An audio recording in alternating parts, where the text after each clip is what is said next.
Combien me rapporte chaque mois cet appartement? C'est la question à laquelle je vais répondre dans cette vidéo. Vraiment, restez jusqu'à la fin, il y a énormément de valeur qui va être partagée. Je vais vous expliquer où je l'ai acheté et pourquoi. Je vais vous montrer tous les chiffres du prêt, les loyers, etc.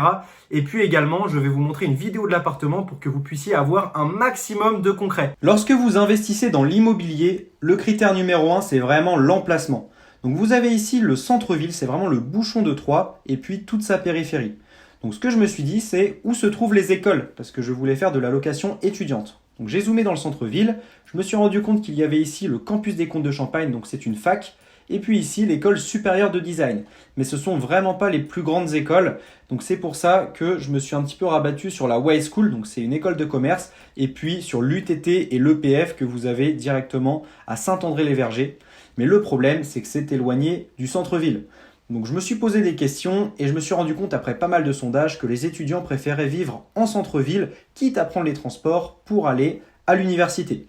Donc je me suis vraiment focus sur cette zone. L'appartement que j'ai acheté se situe juste ici. Donc c'est vraiment l'idéal parce que juste en face, vous avez un arrêt de bus avec un grand axe qui permet d'aller facilement aux écoles. Vous avez ici le Carrefour Express qui lui permet en 50 mètres d'aller faire ses courses. Et puis vous avez juste ici la gare de Troyes qui lui permet facilement de rentrer chez ses parents le week-end s'il le souhaite. Et puis vous avez à même pas 40 mètres à pied le centre-ville où vous avez tout à dispo.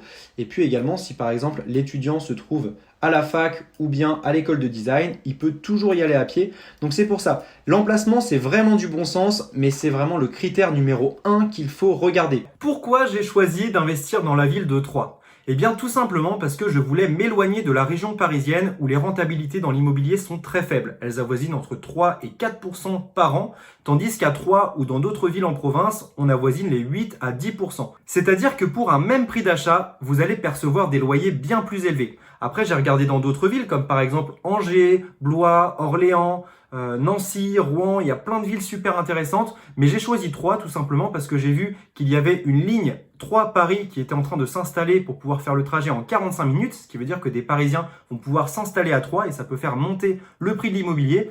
Et puis également parce que c'est une ville très dynamique, il y a beaucoup d'étudiants, beaucoup d'écoles, même des écoles d'ingénieurs, des écoles d'art, des écoles d'infirmières, etc.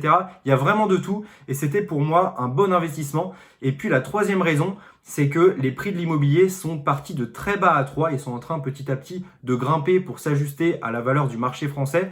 Mais on est encore aujourd'hui sur des appartements qui ne valent pas grand-chose. Petite visite rapide de l'appartement. Donc lorsque vous rentrez, vous avez un escalier donc qui fait partie de l'appartement. Donc là, voilà des petites décos, des petites plantes, faut vraiment pas hésiter. Ici, l'étudiant pourra mettre son vélo. C'est ça que j'aime beaucoup dans cet appartement, c'est le fait qu'il y a un escalier à l'intérieur. Donc là, vous montez. Vous arrivez ici, donc vous avez la salle de bain. Faut vraiment pas hésiter à mettre des choses qui mettent à l'aise le locataire. Par exemple, un miroir, un rideau de douche, un beau tapis.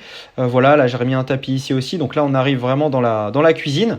Donc des petits tableaux. Ça, donc toute la cuisine, elle était déjà là. J'ai juste rajouté une cafetière, mais ça, c'est vraiment pas obligatoire. Et puis ici, vous arrivez vraiment dans le salon, entre guillemets, donc la chambre. Donc pareil, vraiment que du meuble Ikea, des miroirs, un tapis, un canapé. Ça, c'est vraiment pas très coûteux. Voilà, l'appartement est vraiment bien exposé aussi au soleil. Ça, c'est des choses qui peuvent aussi plaire. Donc voilà, donc au total, je dirais en meubles, en canapé, etc. J'en ai peut-être eu pour aller 1000 euros. Donc c'est vraiment pas grand-chose. C'est vraiment, on va dire, la qualité que vous trouvez. Et donc ici, vous avez le placard, donc c'est vraiment pas mal ça, le rangement, c'est quelque chose qui est important, parce que c'est pas facile pour derrière que l'étudiant puisse mettre ses chaussures, etc. Et puis en bas, il y a aussi un peu de place, c'est ça que j'aime beaucoup dans cet appartement. Donc là, voilà, on retourne un peu dans la cuisine, donc voilà, ça tout y était déjà, j'ai racheté un micro-ondes parce que l'autre était vraiment en mauvais état. Et puis donc voilà, après c'est les toilettes, donc pareil, petit tapis. Le but c'est vraiment de faire quelque chose d'assez dépersonnalisé, mais en même temps voilà, où on se sent assez rapidement chez soi.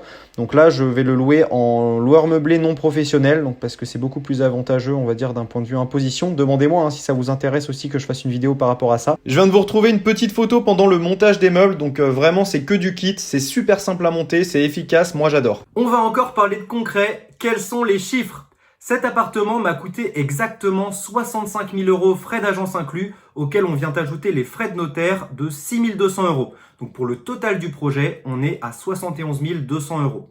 Donc j'ai mis un peu moins de 10% d'apport de ma poche, soit 6 377 euros. Et puis sur le reste de la somme, j'ai contracté un crédit sur 25 ans. J'ai choisi 25 ans parce que c'était la plus longue durée que je pouvais choisir. Et pourquoi j'ai fait ça? Eh bien tout simplement pour réduire mes mensualités de crédit. C'est-à-dire que je paye moins de crédit chaque mois que si j'avais contracté sur 20 ans ou sur 15 ans. Alors pourquoi ce choix? Eh bien pour deux raisons. La première, c'est pour que les loyers remboursent intégralement mon crédit. On rentre alors dans une stratégie de cash flow, c'est-à-dire que vous allez avoir plus d'argent qui rentre que d'argent qui sort.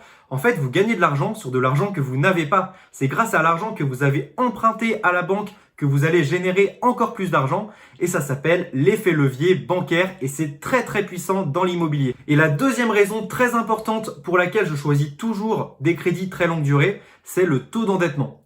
Je m'explique. La banque va vous prêter seulement 33% de ce que vous gagnez. Par exemple, si vous gagnez 2000 € par mois, la banque va vous prêter 660 € maximum par mois et pas un rond de plus. C'est-à-dire que si vous prenez un crédit sur du court terme, automatiquement vous allez emprunter plus chaque mois et vous allez vite dépasser votre taux d'endettement. Et vous n'allez donc plus pouvoir emprunter, investir dans d'autres biens et vous allez vous retrouver bloqué. C'est pour ça que c'est très important de prendre sur 25 ans. Ça vous permet derrière d'enchaîner vos achats immobiliers, vos investissements et de grossir et de créer un empire immobilier finalement. Allez, on arrive au moment fatidique. Est-ce que je suis rentable? Alors, le locataire me paye un loyer de 445 € chaque mois. On déduit les 252 € de crédit que je paye, moins encore les 30 € de charge. Là, en l'occurrence, c'est un syndic bénévole. Donc, il n'y a pas de frais de gardiennage, pas de coût d'ascenseur, rien du tout. Donc, c'est vraiment les frais minimum. Et puis derrière, on a également la taxe foncière qui est de 311 € par an, ce qui équivaut à 26 € par mois. Donc si on fait le total, j'arrive à un cash flow net de 167 € par mois qui rentre sur mon compte bancaire. Donc c'est vraiment top. Ça veut dire que dans 25 ans, j'ai un appartement qui m'appartient et en plus de ça, je rentre 167 € supplémentaires sur mon compte bancaire. Donc c'est vraiment une très belle opération. Moi, je vous recommande vraiment l'immobilier. C'est vraiment quelque chose de très très puissant. N'oubliez pas de vous abonner, de liker la vidéo et puis d'activer la petite cloche des notifications. Ça soutient la chaîne, ça me fait super plaisir. À bientôt pour une nouvelle vidéo les amis.